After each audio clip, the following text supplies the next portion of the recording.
suis du pôle de l'opposition. Donc sans plus tarder, je m'en vais vous lire le communiqué de presse. Face à la détermination du régime d'assouvir son dessein, avoué de réduire l'opposition à sa plus simple expression, constatant la stratégie machiavélique de ce même régime d'anéantir notre système démocratique, de confisquer les collectivités territoriales afin de légitimer ses forfaitures futures, conscient des enjeux de l'heure,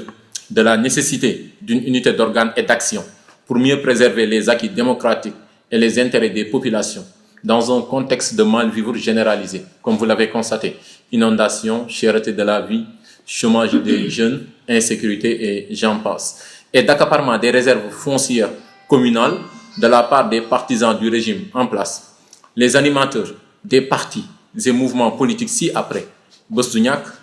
Taxawu Sénégal, PDS, PASTEF, PUR,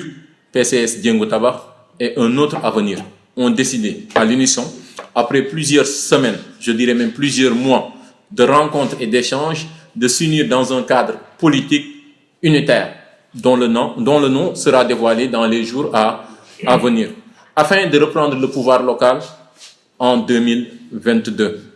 Considérant que nous partons du postulat selon lequel une seule entité politique ou citoyenne ne peut plus gagner à elle seule une élection. Donc, ce n'est que dans l'unité, la coalition et la synergie des forces que l'opposition pourrait triompher. De ce fait,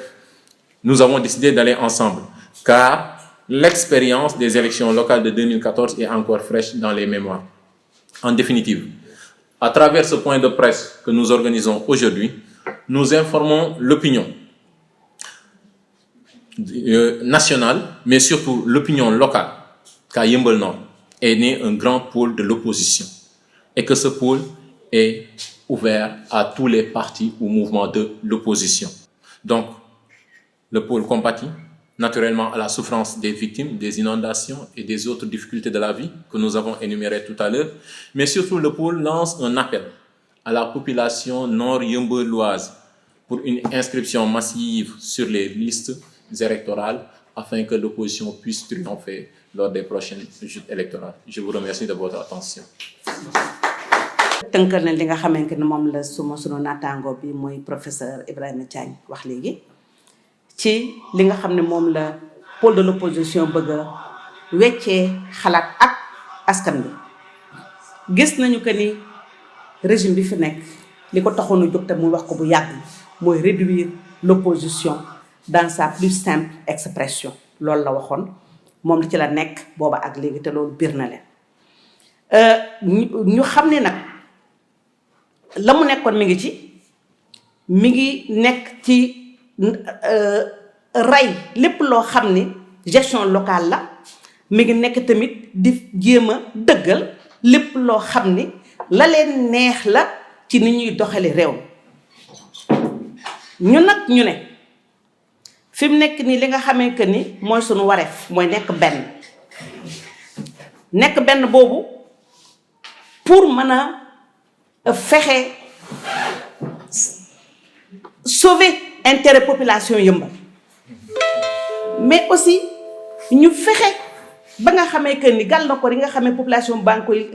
jànkonteel ñu xool nuñ ko mën a saafara. Umpu leen li ci mujj mooy inondation mais na leen leer ni dëkk bi dund baa ngi cher, lépp a ngi yokk kenn mënul xam lan la. Li ci des mooy xëyum ndaw ñi bari na ndaw yoo xam ne amatuñu benn liggéey ñu ñuy taafantaloo employabilité des jeunes ubbi fii ay projet jeunes nangam mu nekk loo xamee que ni dañ ci war a jóg. Insécurité bi kenn mënatul génn, mbedd yi lëndëm nañu, ku gën a ñu agressé la boole Covid bi nga xam ne mi ngi fi. Ba tax na ñun ñu ne il faut que ñu jóg taxaw te bu leen fàtte sunu suufu comico bi sunu suufu littoral bi nga xamee que ñu koy saax-saaxe te kenn mënu ci am justification, même conseil municipal mënu ci am justification. ñi séq pôle bi nag muy Bës Du Ñakk, Taxawu Sénégal, PDS, PASTEF, PUR,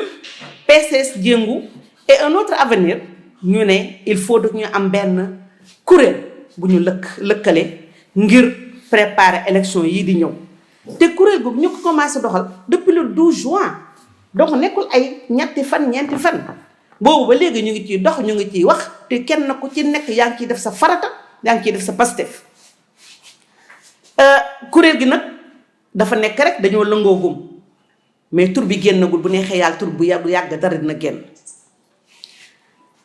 ñu bëgg tamit que ni élection yi di ñëw que waaye Yeumbeul xam seen bopp ñi fi nekk ñooy opposition Yeumbeul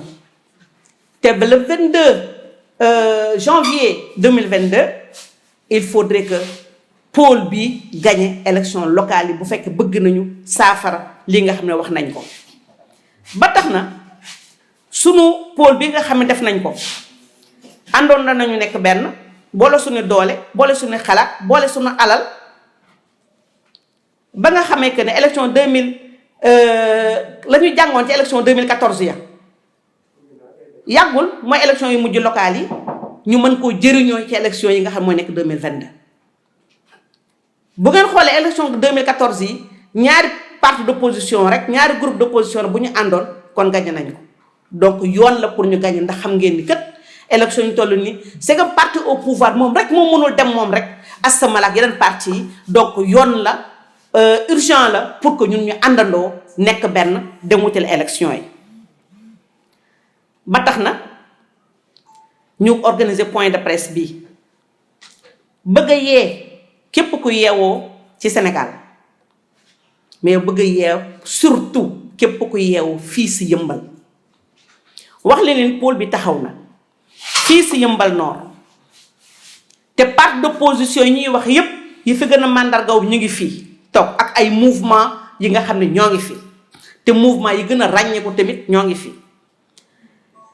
tëjuñu bunt bi ndax tur bi sax génnagul bëgg nañu képp kuy mouvement bëgg soppi doxalinu Yeumbeul képp kuy parti nekk ci opposition bi bëgg soppali lépp nga xam moo nekk biir Yeumbeul nga ñëw tàllal nañ la loxo pour ñu àndandoo ñu dem pour gagner élection yi nga xam ne moom mooy ñëw